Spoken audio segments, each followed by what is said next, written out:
All right, everybody, welcome back to Interesting as Fork, brought to you by our incredibly interesting sponsor, Quality Content 2.0. Not available for sale yet, but wow, isn't that such a cool new logo? And you're obviously getting hyped for it, so that when it does come out at qualitycontent.com at some point in the future, I don't have a date, you'll be like, wow, that's really cool, I want some. So hopefully it had the desired effect. Also check out the like button, give it a click, and let's start off with number 19. This return system in Sweden automatically sorts your plastics, glass, and miscellaneous containers for recycling, and then pays you with a shopping coupon. Oh, it's like a Coinstar, but it's for cans and stuff like that. That's pretty cool, actually. I don't know the conversion rate between kroner and USD, but I assume it's like in the US you get rebates, or at least in California you do. If you take in your cans after to get them recycled, you get like a 5-cent rebate per can. So I don't know, a lot of cans like that could actually add up. You can get like a free bit of candy, even if you don't necessarily want the calories. How can you possibly resist that? Stream instantly turns into snow. Wait, but won't it back up over time then, and it won't be able to flow anymore? What the heck? Or is it just gonna keep building up? It's gotta clog up wherever the water is coming out of, which probably isn't good. Is it? Or is it just that the entire stream is like freezing up the river, and then eventually there's just no more flowing water? I can't tell if the outlet of wherever the water is coming from, like that's gonna keep flowing?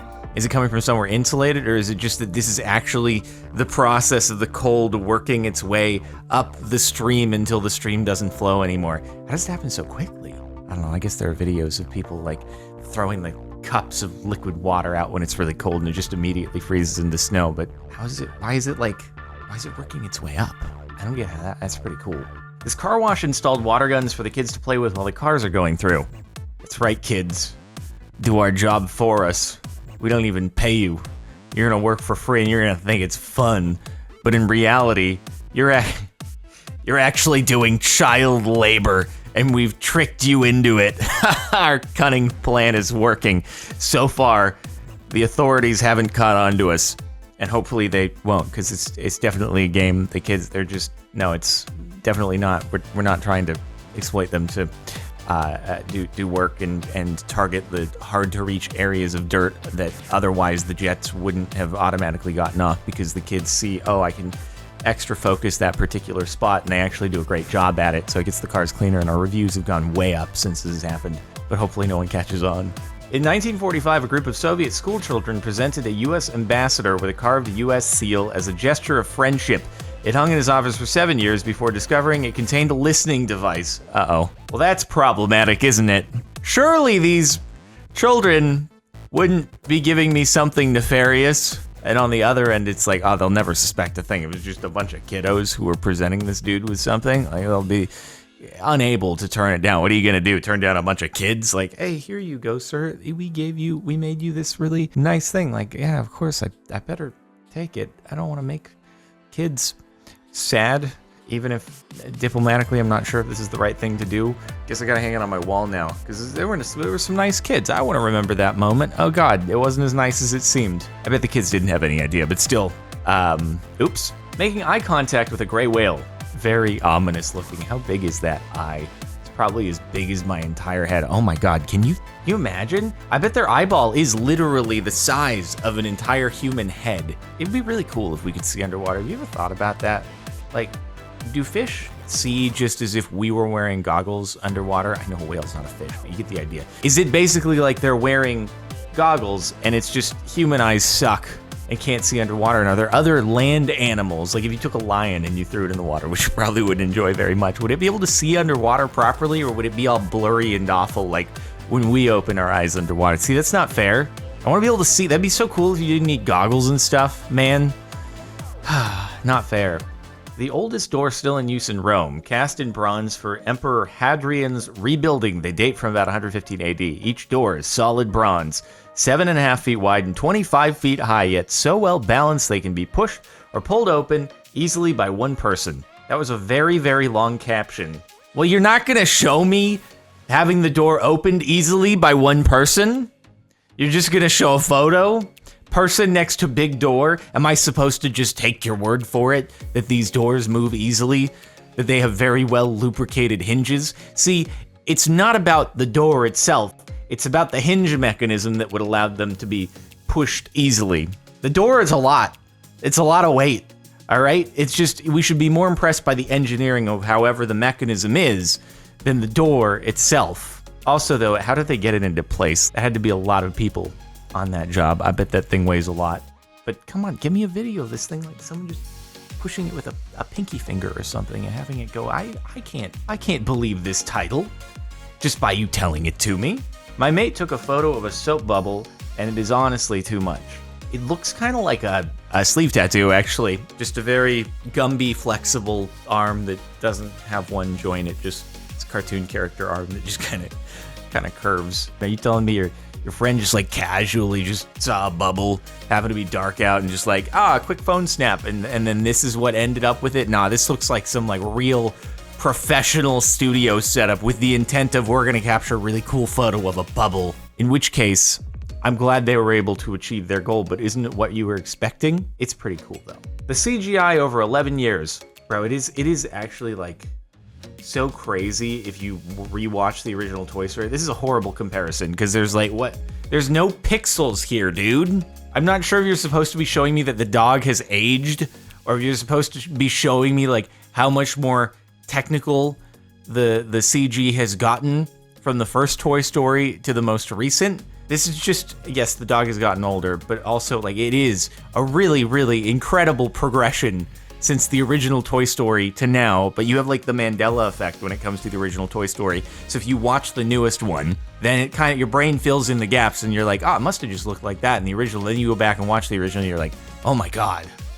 Oh, they've made a lot of progress. It's the same as looking at old video games and you're like, wait, did it really look like that? It really didn't look that great, did it? But my brain is just like, oh yeah, it must have looked just as good as any of today's nice 3D world environment game. No, it didn't. No, it didn't at all. That said, I mean, the original Toy Story is still a very monumental achievement. Still looks great. It's just, there's been a lot of progress and that photo does not do it justice. Giant in the Fog. What an absolute unit. Can you imagine if just some prehistoric person was in a really foggy place, they'd never seen a giraffe before, and they just see this gigantic silhouette? This is how old like folk tales and stuff were created. There's like some monster wandering around in the African savannah. No one's ever seen it since because it was just like a silhouette of a giraffe that somebody saw and was like, what the heck is this? The gigantic. I didn't know things existed that were this big. Get me out of here. Lo and behold, it's just like super chill giraffe. How bridges were constructed during the 14th century. Wow, they had computers with simulations in the 14th century? That's pretty crazy. I didn't know that computer simulations were made way back then. So basically what you're saying is that the extreme tediousness of having to clear out a large ocean area of water in Minecraft, pretty much just that tedious IRL. They don't even have gigantic sponges they can just place down, cubic meter. You just plop it down on the ground and then it's like goodbye all water in an area. Then you put that sponge into the furnace. You can't even do that. Man, that's a whole lot of work. Oh God, I wonder how long that actually would take. I wonder how many years that process sped up right there. These biracial twin sisters born to a white father and a half Jamaican mother. Oh God, they tell people that no, like we're not half sisters, we're not stepsisters, like we are genuinely 100% sisters, same parents. They're like, no, we don't believe you. That'd be a problem in a legal setting. Say it was like a hospital situation, you do identify next of kin who's family related, and so you do, and then your next of kin comes in, they're just like, what? No, this is actually possible due to dominant and recessive genes. But man, oh man. That's quite the showing of dominant and recessive genes. I guess all the recessives here and all the dominants over there. Pretty interesting. One call missed. IED that was defused before the detonation call was received. Gotta be some real high pressure right there. Can't you just throw it into like a pit or something like that? Can't you just throw the whole thing into just a pit and bury it rather than someone having to actually like scramble to defuse the thing? Nope. No, I'm good. I can't. A little scary. People in Myanmar know that they will be shot if they protest peacefully, so they're holding personalist protests around the country featuring thousands of dolls called Pietine Tong. Definitely didn't pronounce that correctly. A doll that writes itself every time it's tossed. Dolls symbolize the indefatigable attitude. Is that a word? Is it indefatigable? Persisting tirelessly. I've just learned a new word today. That's interesting too. Seems like it would also be dangerous to be the person who's setting these up. So that's probably another risk. I doubt that anyone from Myanmar watches my videos. Very unlikely, but if you do, it doesn't do much, but I wish the best for you. Waves of grass. It looks like a giant, like a big green dog, and like the fur is blowing in the wind or it's getting pet or something like that. It seems very soft. Is this oddly satisfying? Are we in the oddly satisfying subreddit? This is 100%. We're gonna go to oddly satisfying for the next video, and this is gonna be there. It's like #1 post of the month or something like that. Heck of a crossover right here. I have a very hard time like relaxing and not working, but maybe there. I could just lay in the field and be like, yeah, I can chill here for a little bit. And then there's that other work that I have to do later. A click farm in Asia where low-paid workers are used to inflate video views and trick advertisers to believe that their ads are running successfully.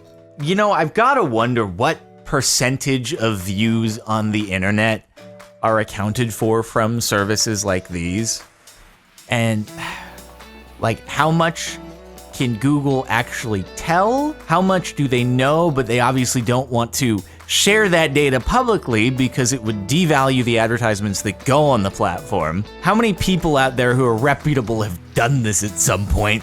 I can solemnly swear that I have never done anything like this before. Like, does this person have to like keep refreshing every single tablet? It's like a keyboard, but every key is just another iPad. And they're just like, they're like a piano savant, but they're just really good at clicking refresh buttons all over the place on this gigantic keyboard of iPads. Oh boy. Seeing how ducklings take their first ever jump. Mom is just gonna like jump in, have no chill, be like, all right, you're either following me or you're getting left behind, so have a good one. Animals, they just like go for it. They just do their routine, and then it's like, yo, kids, you gotta either follow or you don't. Yeah, I can fly, so I was able to make the landing super graceful. You guys, well, yeah, no, you're just gonna have to cannonball it. Sorry, you haven't learned how to fly yet. But surprisingly, like, they don't go under the water at all. It's a very rapid deceleration. They just stick to the surface right there and then go. Bro, that's like, who's the last one? Did they go in a particular? Oh, the poor last one just like a backflip, dude. No wonder he was the last one. Oh God, you're gonna be picked last in baseball and basketball and PE growing up, dude. It's okay, you have plenty of time to get more coordinated. My mom and uncle found a U.S. Air Force target drone on the beach. Oh yeah, that's probably not supposed to happen. You're like, from far away, is that a dolphin on the beach? Oh man, we gotta go save. No, it's a bomb or something. Okay, cool, or something that shoots bombs. I don't know if a target drone is a thing that shoots bombs, or if it doesn't, or what it does exactly, but the military probably doesn't want that just, you know, getting picked up and thrown into someone's car. I don't know, what's the protocol in that situation? I guess you just call the police, you're like, hey, there's some probably advanced military technology just beached over here, and the police are like, thanks for prank calling us. You're like, no, I'm actually serious. Military would probably appreciate you coming and fishing this thing out. And they're like, nah, we won't bother. The weather in the Netherlands today. Some very bipolar weather right there. Literally, it's like North Pole and South Pole, because they have opposite seasons, right? So like North Pole would be in more summery, while the South Pole is more wintry. So it just was swapping between the two.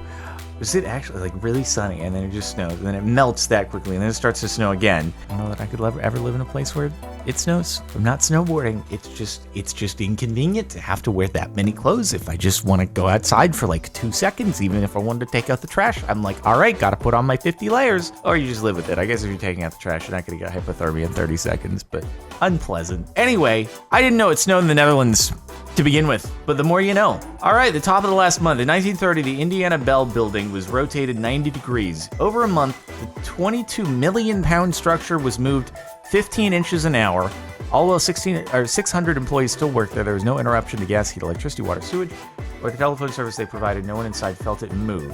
When you say no one inside felt it move, It sounds like a prank. These people were confined inside the building for a month. No idea what's going on. And then they finally exit on a street that's like perpendicular to where they would normally go in. And then everyone like surprises them at the exit with, "You got pranked, bro! You didn't even know the building was getting rotated 90 degrees while you were working because we drew down the blinds. You thought there were a bunch of earthquakes? Nope. We just pranked you by getting you out on the side street. No one inside even knew." That's actually wild, though. That's not something that we do today, is it? We don't just move multi-story buildings 90 degrees. What in the world? How do you even do that in 15 inches an hour? Like what? How is the building strong enough to do that? How do you just detach it from the foundation and then just... I have so many questions, and this is highly interesting, and after this video, I'm gonna have to like look into how the heck this was actually accomplished, but what the frick? You just moved a building? They just moved a building. All right. And we don't do this anymore. It's like we don't build freeways anymore. Don't do any of that stuff. We used to move buildings. We don't do that anymore, man. Some of the infrastructure stuff back in the day was crazy. All right, that's it for the last month of Interesting as Fork. Make sure to like if you liked. Also, check out the playlist if you want to catch more from this subreddit, or you can catch the last Interesting as Fork video by clicking the end screen up here. Latest minute music upload down below that. And subscribe, hit the bell, and get hyped for quality content 2.0. I'll see you later.